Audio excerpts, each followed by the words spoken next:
अगर ये लव जिहाद नहीं होता तो आप मुझे बताइए कि हिंदुस्तान के दो लोग, एक दलित फैमिली की लड़की और एक मुसलमान, दोनों ने हिंदुस्तान की सिविल सर्विस में टॉप किया, दोनों में शादी हुई।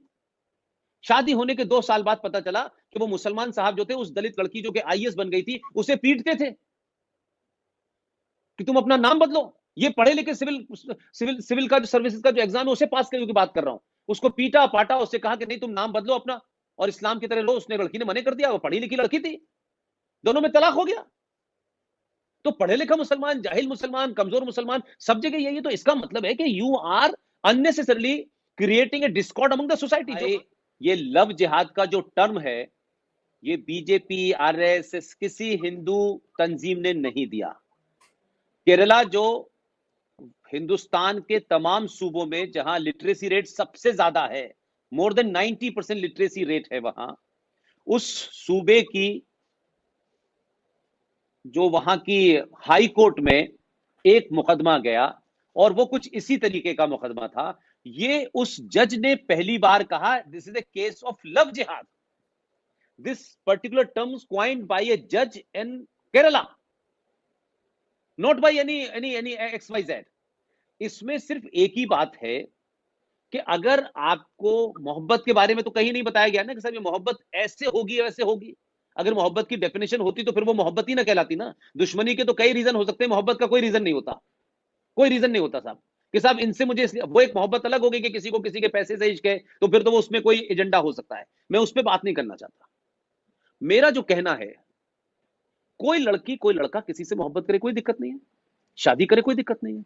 लेकिन जो भारत में ट्रेंड पिछले हम 10 साल से देख रहे हैं, वो ये देख रहे हैं कि सैफ अली खान साहब अमृता से शादी करें, उसके 2 बच्चे हो जाएं, उसको तलाक देने किसी ने नहीं पूछा। फिर उन्हें करीना कपूर अच्छी लगी, उनसे शादी करें, वो उनका जाती मामला है। लेकिन नीचे क्या हो रहा है, नीचे हो ये रहा है कि लोग शादियां करने के नाम पर पहले तो आप अपना नाम बताते हैं कि मेरा नाम राहुल है, और आप हाथ में एक कलावा जो है, हिंदू अक्सर पूजा करने जाते हैं तो ये कलावा बांधते हैं, आप ये बांधते हैं, आप उसे गलत नाम बताते हैं। और उसके बाद फिर आपके वो मोहब्बत हो जाती है या वो आपस में कोई भी एक ऐसी सिचुएशन हो जाए कि वो मोहब्बत करने लगते हैं, वो ठीक है, हमारा उसमें कोई इंटरेस्ट नहीं है। बट पॉइंट सबसे बड़ा ये है कि भाई आप जिस लड़की से मोहब्बत करके शादी करते हैं, नाम बताते हैं, फिर आप उसकी हकीकत बता देते हैं, फिर आपको नाम बताना पड़ता है, फिर उसके बाद में वो लड़की एडजस्ट कर लेती है, फिर पता चलता है कि आप उससे कहते हैं कि इस्लाम कबूल करो, तुम्हें नमाज पढ़नी है। और कहीं कहीं ये एक्सेप्टेबल हो जाता है, और जहां एक्सेप्टेबल नहीं होता और वो लड़की इसको मना कर देती है, तो अभी मैं आपको इतनी बड़ी खबर बताता हूं जिसके बारे में चर्चा नहीं हो रही है, और ये एक नहीं 20 किस्से हैं। अभी 1.5 महीने पहले ये सोनभद्र करके जगह है उत्तर प्रदेश में, वहां एक घटना घटी है। उससे पहले पंजाब में एक घटना घटी। पंजाब में एक अच्छे बड़े घर की लड़की, उस मोहल्ले में जहां कोई एक लड़का काम करता था, उसने अपना नाम उसे कुछ बताया होगा, और वो कोई उसकी जो इकोनॉमिक बैकग्राउंड थी लड़के की बहुत वीक थी, इश्क हो गया। वो लड़की अपने घर से 25 लाख के जेवर लेके उस लड़के के साथ चली गई। उस लड़के ने उसे अपना हिंदू नाम बताया, वो मेरठ आया, मेरठ के में एक छोटे से कहीं कमरा लिया और उसमें वो रहने लगे। उसने कहा कि अभी ऐसा है, मैं अपने घर वालों को बताऊंगा, ये करूंगा वो करूंगा। और कुल मिलाकर के जब वो घर वालों को बात पता चली तो उन्होंने कहा कि भाई ये इसको इस्लाम कबूल करा दो और ये रहेगी।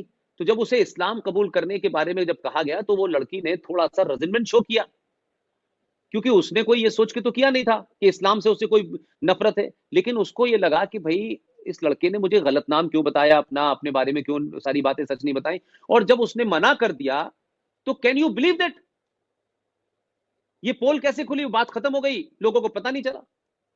मेरठ में एक दिन, ये घटना अभी 4-5-6 महीने पहले खुली है।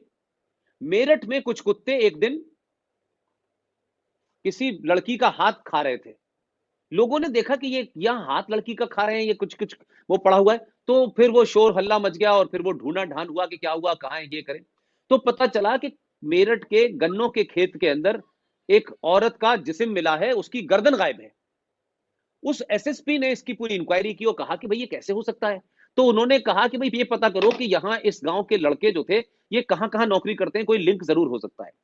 अब वो इतना साइलेंटली चलता रहा, तब पता चला कि उसमें से कोई एक लड़का था, वहां था, फिर वो वहां गए, फिर उस शहर में जाके उन्होंने पूछा, तो वहां एफआईआर का पता चला कि किसी की लड़की के गायब होने की खबर है। कुल मिलाकर के वो एक लंबी कहानी के बाद ये पता चला कि वो जालंधर की कोई लड़की थी। उनके माँ बाप ने रिपोर्ट लिखाई, वो पता ही नहीं चली अब कहां जालंधर और कहां मेरठ। तो फिर वो खुदाई हुई और उसमें चीजें देखी गई, और फिर वो धीरे धीरे उस लड़के को पता गया, फिर वो लड़का पकड़ में आ गया। तब ये पता चला कि उस लड़की ने इस्लाम कबूल करने से मना कर दिया था, तो 25 लाख के गहने उन लोगों ने रख लिए, और उसके बाद में वो भाग गया और वो लड़की को मार दिया।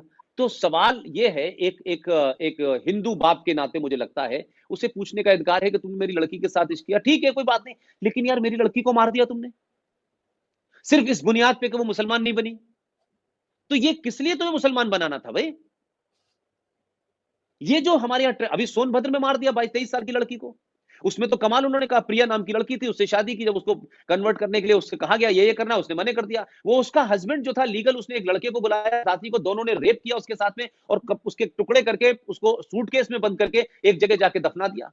वो तो कुछ दिन के बाद जब रिपोर्ट पता चली और योगी सरकार है प्रोएक्टिव हो गई तो पता चला। तो ये क्या चीज है?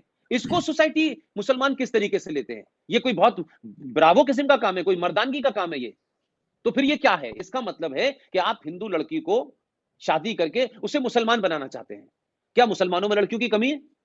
करिए ना आप, फिर मुसलमान लड़कियां किससे शादी करेंगी अगर अगर आप नहीं करेंगे तो इसका ये जिहाद के एंगल से, भाई आप मस्जिदों से अनाउंस करते हैं, मौलवी आते हैं, वहां लड़के जो पकड़े गए उन्होंने कन्फेस किया कि तय हुआ है कि साहब हमें इसमें पैसा मिलेगा, हमें मोटरसाइकिल मिलेगी, कास्ट के हिसाब से तय कर दिया है, ब्राह्मण की लड़की को फंसाओगे तो, ठाकुर की लड़की को फंसाओगे तो, लेकिन कोई दलित की लड़की नहीं फंसाता, क्योंकि उससे इकोनॉमिक गेन नहीं है, किसी बैकवर्ड की लड़की को नहीं फंसाता।